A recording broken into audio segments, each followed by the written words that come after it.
Got some time trial stuff for me this morning as I've learned a lot on Okayama this week since my original track of the week post where I kind of went in not having driven this track since the older version of the Mazda, since that 2015 Mazda. I don't think I ever had the global Mazda out here.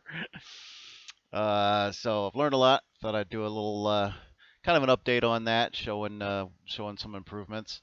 So I'm in time trial mode. You can see the beginning here when I was pushing myself. I got to a 147.6, but I also had a nasty spin in corner two, our off camber section. So let's skip past that. Look here at my decent section after I leveled my head a little bit and did some decent laps that were nice and clean.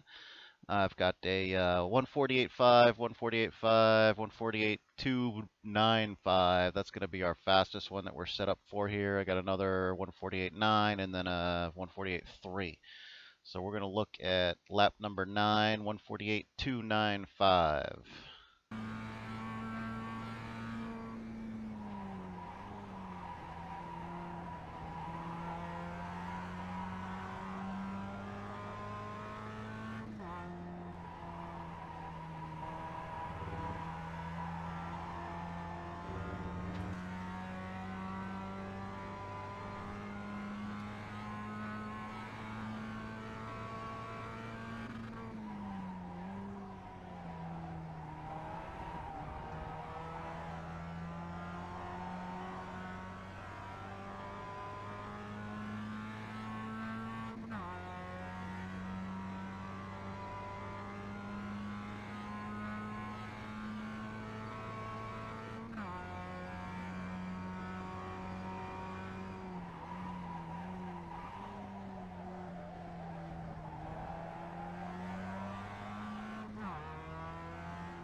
All right, well, that is bringing home.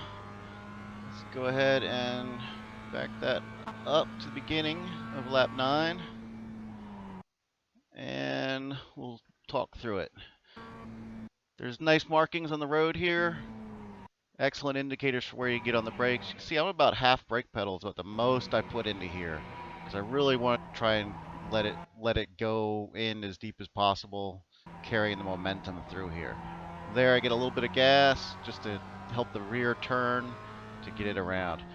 This is the biggest thing I've learned this week. This fourth gear into this turn really helps the car work through this off camber. So I get into fourth gear, just a tiny, tiny, tiny bit on the brakes, and that's just planting the front end, helping it steer in, and then it's just modulating the gas. Want to keep at least one green dot there. That green dot under the steering wheel for the tachometer, that keeps you in the power band. Getting under that, then you're going to be tempted to go into third gear, and changing gears through here is there's a really good chance of the rear end just doing a full circle on you. So if you're having trouble keeping up that momentum for that green dot, right from the apex on, then you might be in your best interest to stay in third and just be much more careful through there. This is basically a straight, except for if you're in a battle.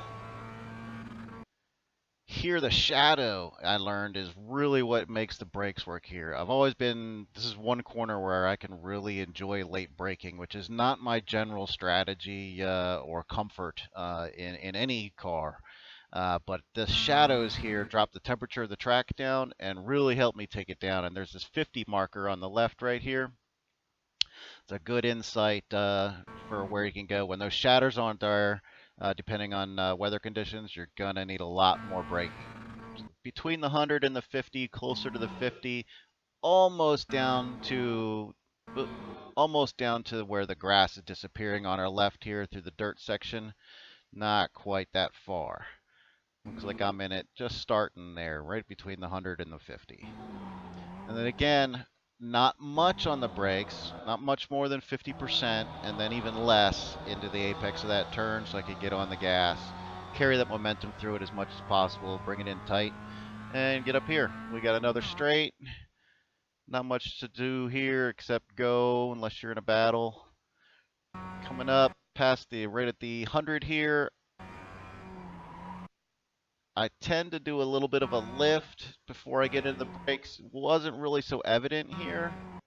I guess there it is. I ease off the gas instead of just dropping it quickly. So I'm starting to ease off the gas here and then a little bit more, and then I start to get into the brakes. And I'm into the brakes hard, right at about 60%, maybe 70, 75, and then less and less and less right into the apex, and then second gear through. Difficult turn here. This dropping elevation off camber turn is so troublesome. Getting onto this curbing here, right where my hand is pointing, that seems to be the target. And you can line it up with where you'll see the rubber going right through. Too fast, you're in trouble. Too slow, you're in trouble. So much room out here on the outside. There's just so much room. This green painted area is extends the track limits, so you can carry the car farther over than I did even here. And then again, the green paint is gone, but the far right edge of this curbing is your track off limits for where the virtual steward starts throwing X's at you. I didn't actually get into the... Oh, what the... Oh, the session time ended. Let me go back. Lap 10. Nope. Lap 9. There we go.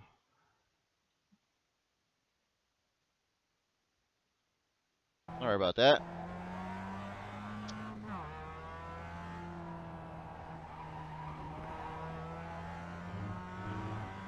Right here, I often need a little bit, just a teeny bit of brake to kind of... Oh, I did get it. I did do it there. I missed it on the first time through. Just a little teeny bit of brake while you're off the accelerator to plant the front end. Maybe rotate the rear around a little bit and help you get out here or get around there. I made some major adjustments on this turn here from my old history with the 2015 Mazda. Trying to get the brakes farther down in right here to the apex so that I'm carrying as much momentum into this turn before getting it going. Primarily because there's no distance here for any real benefit of carrying a high speed around that turn or getting on the gas earlier. So it just seems to be more important to learn to brake as late as possible on that one and still maintain a good car stability, good wheel stability on the going into that turn. Here I went into third, which is actually kind of rare for me. I'll usually just rev the limiter out to keep the car stable going into here. But I needed to get on the brakes. You can see here why, because now I lose the rear end after that downshift from third to second. Just a little bit of instability kept me out. Got just the right amount of that curb here on the inside, just the right amount. Any more, it can really turn you. Hug to the left here. This green part disappears. Get on your brakes. You can brake earlier before it disappears. For more stability going into this turn, if that's what you need. I'm just now getting to the point where I can get a little bit later onto this one, turn the rear a little bit more, and with the harder brake on my way in so that I can get on the gas earlier. My previous, and I still do this more often than not, is to brake lighter and earlier so that I can have as much stability through this turn as possible. But I'm starting to get better at later and early, and still keeping up with an early accelerator. Easy turn in, almost no brake and accelerator inputs until passing the apex. It's, where is it? I get a little, I'm holding just a little bit, and then getting on it to push it out. And I had a lot more room here. The edge of that green paint is, that's your track off limits before you start to piss off the virtual steward. So you don't need to go out that far. The kitty litter does provide a lot of traction, so you can. And that ends it. I'll go ahead and call that one a show. Practice smart. Stay up.